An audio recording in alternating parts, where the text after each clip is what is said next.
Hello guys, welcome back to my channel. আমি হচ্ছি তোমাদের ফেভারিট পল্লবী অ্যান্ড তোমরা দেখছো এখন পলি পলু। অ্যান্ড আমি এখন চোখগুলো দাবা দিয়ে আছি কারণ আমার এখন আই মেকআপ হয়ে গেছে। মানে আজকে আমি কন্টেন্ট শ্যুট করব, বাট আমি কি বলতো একটা রিল দেখলাম আই মেকআপের, তো সেটা আমি দেখে আবার ভাবলাম ট্রাই করি। আর ট্রাই করতে করতে গোটা আই মেকআপটা হয়ে গেল, তোমাদের সাথে শেয়ার করতে পারিনি। সো চলো আমি তোমাদেরকে এখন দেখাচ্ছি। This is my eyes guys. কেমন লাগছে কমেন্টে জানাও। অ্যান্ড যদি টিউটোরিয়াল চাও এই আইসের তাহলে কমেন্টে জানিয়ে দিও, আমি ইনস্টাতে টিউটোরিয়ালটা দিয়ে দেবো। বাট আমি জানি যে আমার এই আইসটা ভালো লাগেনি, অন্তত আমার তো অন্তত অতটাও ভালো লাগেনি। তোমাদের জানি না কেমন লাগছে, আই থিঙ্ক অতটাও ভালো লাগেনি, মানে অতটাও ভালো লাগেনি আমার এই চোখগুলো। যাই হোক, আমি তো না হয় কন্টেন্ট শ্যুট করবো, কিন্তু আমার খিদে পেয়ে গেছে। আমি রেডি হচ্ছিলাম বলতে আমি জাস্ট ভাবলাম যে আইসটা করব। তারপর বিফোর শ্যুটগুলোও নেওয়া ছিল, বিফোর শ্যুটগুলো নেওয়া হয়নি। যাই হোক, আমি আইসটা যখন করা হয়ে গেছে একেবারে মেকআপটা করে পর তারপর আগে কন্টেন্টগুলো শ্যুট করে নেব, মানে আফটার শ্যুটগুলো, তারপর বিফোর শ্যুটগুলো আমি পরে করে নেব। যাই হোক, এখন আমি খেতে যাব। আগে আমার খুব জোর খিদে পেয়েছে, আগে আমি খাবো তারপর বাকি সব। ঠিক আছে, চলো এখন খাবার খেতে যাওয়া হোক। আর কি মেনু আছে সেটাও দেখা যাক। আমার নিজেরই পছন্দ হচ্ছে না আই মেকআপটা করে পর। মানে ওখানে ওই ভিডিওটাতে কত সুন্দর মেয়েটা আই মেকআপটা করলো, আমি পুরো একদম ফুটিয়ে দিলাম নিজের চোখে এক্সপেরিমেন্ট করতে যেয়ে। मतलब कुछ भी ट्राई कर लेती हूँ, जो मेरे बस की बात नहीं है वो भी ट्राई कर लेती हूँ। তো গাইস, আমি ভাবছিলাম কি যে আমি যখন এতটাই অবধি রেডি হয়ে গেছি তখন আমি বাকিটাও রেডি হয়ে তোমাদের সামনে আসছি। Okay, just wait and watch. Guys, this is my final look. কেমন লাগছে কমেন্টে জানাও। আমি আজকে এই শাড়িটা পরেছি, ঠিক আছে, মায়ের শাড়িটা। এই শাড়িটাই আমি দেখলাম যে একটু বাঙালি টাইপের লাগবে পরলে, আর আমি আজকে বাঙালি টাইপেরই লুক চাইছিলাম।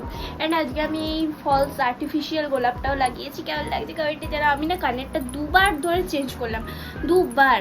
অ্যান্ড আমার পছন্দ হলো না প্রথমবারের। অ্যান্ড কি বলবো, এটাই হচ্ছে আমার ফাইনাল লুক। আজকে আমি একটু হালকা করে ব্লাশও লাগিয়েছি।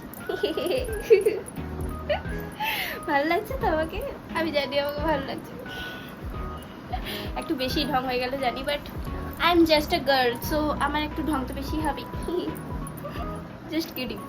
যাই হোক, কেমন লাগছে কমেন্টে জানাও। অ্যান্ড আমি শ্যুটগুলো করে আসছি, ওকে, দেখতে থাকো। সো গাইজ, আমার শ্যুট কমপ্লিট হয়ে গেছে। অ্যান্ড আজকে গেট রেডি উইথ মি তো শেয়ার করতে পারলাম না, তার জন্য let's get unready with me. Okay, যা যা সেজে সব খুলতে হবে আমাকে, পিছনের সব ব্যাকগ্রাউন্ড লাগাতে হবে। প্রথমে শুরু হোক চুড়ি দিয়ে।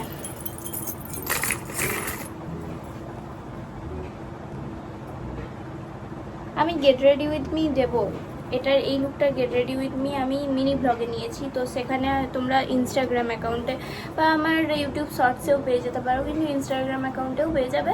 তো সেটার জন্য কোনো টেনশন নেই, এটা আমি গেট রেডি উইথ মি দিয়ে দিয়েছি। জাস্ট আমার এই আই লুকটা করা হয়নি, আই লুকের কোনো ভিডিও আমি করতে পারিনি। যদি তোমরা আমার এই আই লুক যদি তোমাদের কারোর পছন্দ হয় তাহলে কমেন্টে জানাও, আমি এটা নেক্সট টাইম যখন করব তখন এটার ভিডিও করে পোস্ট করব।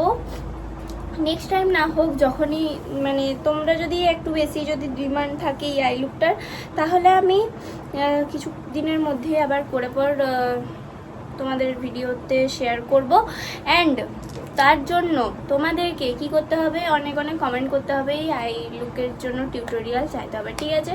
তো আমি তো আনরেডি হয়ে গেছি, এইগুলো তো আর এমনিতে মোছা যাবে না, এগুলো যে আমাকে ফেস ওয়াশ করতে হবে।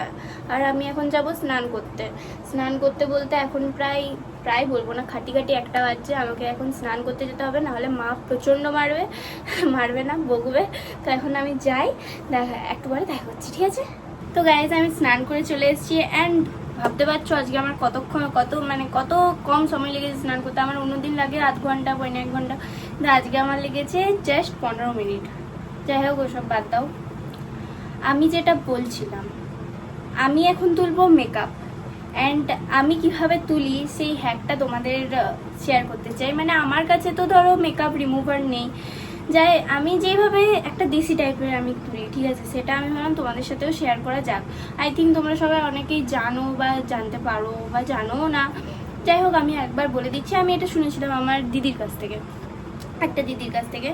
এখন আমি নিয়ে নিলাম এটাকে কি বলে জানো, নারকেল তেল। আমার নর্মাল নারকেল তেলটা এখন আমার কাছে পাচ্ছি না, তার জন্য আমি মাথায় নিয়ে আরই নারকেল তেলটা নিলাম। অ্যান্ড একটু নিয়ে পর না হাতে নিয়ে জাস্ট মেকআপের উপরে একটু দিয়ে পর একটু ঘষবে, দেখবে তোমাদের মেকআপ না খুব তাড়াতাড়ি উঠে যাবে। আর এইভাবে উঠে যায় তাড়াতাড়ি, তার জন্য আমার যে আই মেকআপটা করেছি না সেটা পুরো একদম মানে আমার মাস্কারা থেকে শুরু করে সব কিছু ওয়াটারপ্রুফ, তার জন্য আমি এমনি জলে ফেস ওয়াশ করলে অত ভালো করে ওঠে না, তার জন্য আমি বললাম আজকে এইটা করেই ইয়ে করি। কাজল থেকে শুরু করে সব কিছু উঠে যাবে তোমাদের। দেখতে পাচ্ছ মেকআপটা সব উঠে গেছে। এবার একটা টিস্যু নেবে, তারপর হাতটা মুছবে প্রথমে, তারপর মেকআপটাকে মুছবে। দেখছো সব মেকআপ উঠে গেছে। এরকম করে তোমরা ট্রাই করতে পারো। ঠিক আছে গাইস, আমি এবারে ফেস ওয়াশটা করে আসি, নাহলে আমার মুখে পুরো র্যাশ বেরিয়ে যাবে। তো গাইস এই ছিল আমার মেকআপ উঠানোর হ্যাক। তোমাদের ভালো লাগলে করতে পারো, ভালো লাগলে বলবো না, এটা তোমরা অবশ্যই করো। যাদের মেকআপ রিমুভার নেই তারা, এটা খুব এফেক্টিভ, মানে এটা খুব কাজে দেয়। দেখতে পাচ্ছ আমার একটুকুনো আর মেকআপ নেই। অ্যান্ড হ্যাঁ, যেটা মেন কথা, যে মেকআপ করার পর এটা তুলে পর 2বার হলেও ফেস ওয়াশ করবে, তাহলে স্কিনটা ভালো থাকবে। ঠিক আছে গাইজ, আজকের মতো ভিডিওটা এখানেই রাখলাম। ভালো লাগলে একটা লাইক শেয়ার কমেন্ট অবশ্যই করে দিও, অ্যান্ড সাবস্ক্রাইব করতে ভুলো না। ঠিক আছে, টাটা।